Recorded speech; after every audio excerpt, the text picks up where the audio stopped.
Assalamualaikum warahmatullahi wabarakatuh. Halo teman-teman semua, perkenalkan nama saya Fuji Tandriani dari kelas 11 MIPA 3. Di sini saya ingin menjelaskan tentang perbedaan negara kesatuan dengan negara federal. Ini dia ruang lingkup yang saya akan bahas pada video kali ini.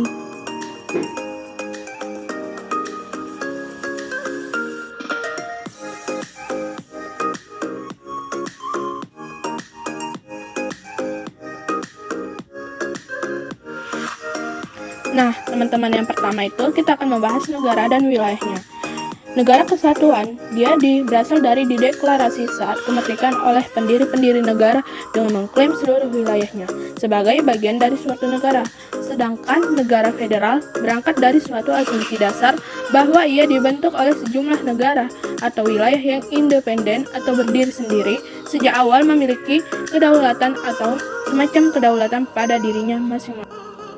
Nah, selanjutnya dalam membuat undang-undang, negara kesatuan hanya mempunyai satu undang-undang dasar, kepala negara, Dewan Menteri, serta Dewan Perwakilan Rakyat. Sedangkan negara federal, setiap negara bagian mempunyai wewenang untuk menyusun atau merencanakan undang-undang dasarnya sendiri, dan yang terpenting harus sesuai dengan sistem pemerintahan pusat. Nah, selanjutnya ada hubungan struktural. Pemerintah negara kesatuan mempunyai satu pemerintah yang disebut dengan pemerintah pusat. Sedangkan pemerintah negara federal mempunyai dua pemerintahan. Pertama berada di posisi sentral dan yang kedua berada di tingkat negara bagian atau provinsi. Nah, selanjutnya ada kekuasaan pemerintahan pusat, di mana pemerintah negara kesatuan adalah sistem pemerintahan di mana hanya satu bank nasional pemerintah. Mungkin ada wilayah yang lebih mengatur sendiri, tapi dalam sebagian besar kasus, sebagian besar tetap terpusat.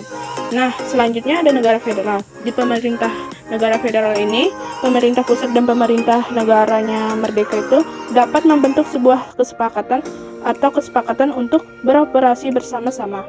Meskipun bukan praktik umum dalam sistem pemerintah negara kesatuan di mana daerah atau negara independen ada atas izin pemerintah pusat. Izin ini bisa dicabut kapan saja oleh pemerintah kesatuan. Nah, selanjutnya ada pembagian kekuasaan. Negara kesatuan, asli negara berasal dan berada pada pusat yang sebagian besar diserahkan kepada daerah. Dalam negara kesatuan, pembagian kekuasaan secara vertikal melahirkan garis hubungan antara pusat dan daerah dalam sistem desentralisasi, dekonsentrasi, dan tugas pembantuan. Nah, sedangkan negara federal, asli negara berasal dari negara bagian yang sebagian diserahkan ke negara serikat. Penerapan prinsip distribution of power atau pembagian kekuasaan antar pemerintah federal. Nah, selanjutnya kita akan membahas tentang sistem peradilan. Yang pertama, sistem peradilan negara kesatuan. Sesuai undang-undang yang membutuhkan lembaga peradilan untuk mengawasi jalannya hukum. Yang kedua, negara federal. Semua keputusan kelembagaan harus diambil oleh ketua pengadilan federal dan difasilitasi pelaksanaannya secara administrasi secara prinsipal registrar. Nah, selanjutnya ada konsep pembentukan negara. Yang pertama itu ada negara kesatuan. Menurut Jeffs, konsep negara kesatuan atau unitarisme adalah struktur negara yang kekuasaan dan wewenang legislatif tertingginya berada dalam suatu organisasi legislatif, dan kekuasaan negara dipusatkan pada pemerintah pusat. Dari pengertian tersebut dapat disimpulkan bahwa negara kesatuan merupakan negara yang pemerintah pusatnya mempunyai wewenang untuk mengatur dan mengapa kebijakannya sendiri. Sedangkan negara federal, proses pembentukan negara federal melalui perubahan bentuk negara dari negara kesatuan menjadi negara federal seringkali disebabkan oleh kekuatan-kekuatan internal. Nah, konstitusi negara. Negara kesatuan terkadang ada yang memiliki konstitusi ataupun tidak memiliki konstitusi. Sedangkan negara federal pada dasarnya harus mempunyai suatu konstitusi. Nah, selanjutnya ada sistem pemerintahan. Negara kesatuan semacam sistem pemerintahan di mana satu kekuatan tunggal yang dikenal sebagai pemerintah pusat mengendalikan keseluruhan pemerintahan. Sedangkan negara federal, sistem pemerintahan yang jenis pemerintahan nasional di mana pemerintah memiliki wewenang untuk mendelegasikan wewenang kepada anggota negara terpilih lainnya. Nah, selanjutnya itu ada struktur negara. Negara kesatuan memiliki satu konstitusi atau undang-undang dasar, satu kepala negara, biasanya sekaligus kepala pemerintahan, satu dewan menteri, dan satu lembaga legislatif atau dewan perwakilan rakyat.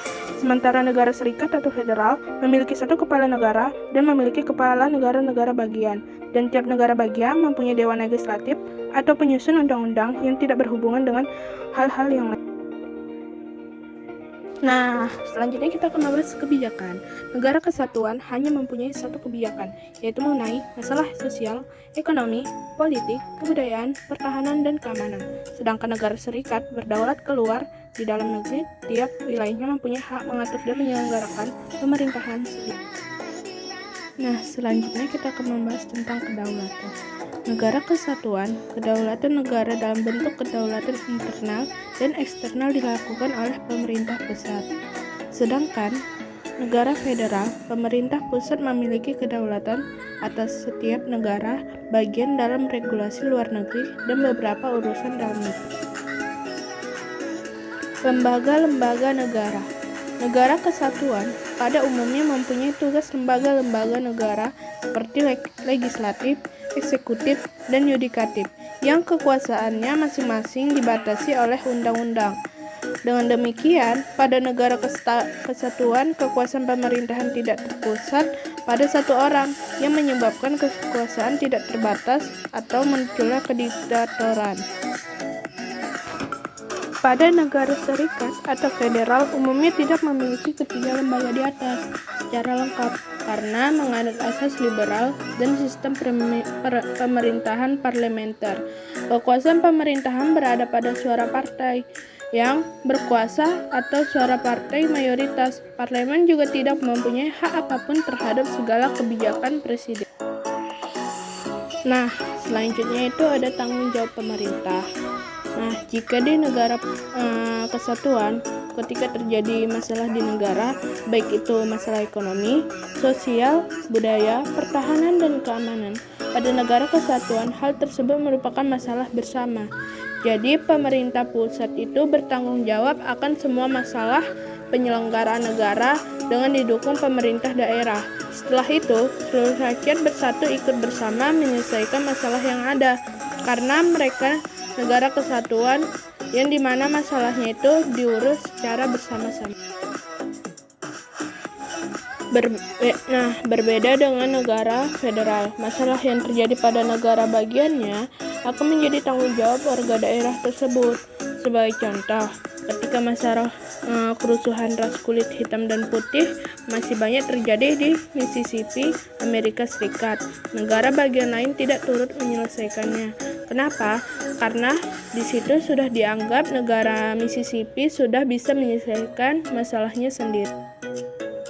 Nah, selanjutnya itu ada pembagian kedaulatan. Perbedaan bentuk negara kesatuan dengan negara serikat tidak dapat membagi kedaulatan pusat dan wilayahnya. Meskipun masing-masing negara bagian tetap mengakui kedaulatan negara secara penuh. Namun, tiap negara bagian juga mempunyai kedaulatan sendiri.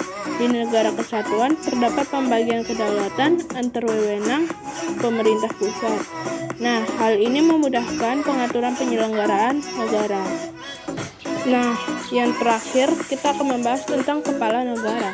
Negara kesatuan hanya memiliki satu kepala negara, sedangkan negara federal, kepala negara dipilih oleh rakyat dan memiliki tanggung jawab kepada rakyat. Kepala negara memiliki hak veto yang diusulkan oleh parlemen. Nah, sekian itu saja video yang bisa saya tampilkan. Kurang lebihnya saya mohon maaf. Wabillahi taufiq wal hidayah. Wassalamualaikum warahmatullahi wabarakatuh. Terima kasih.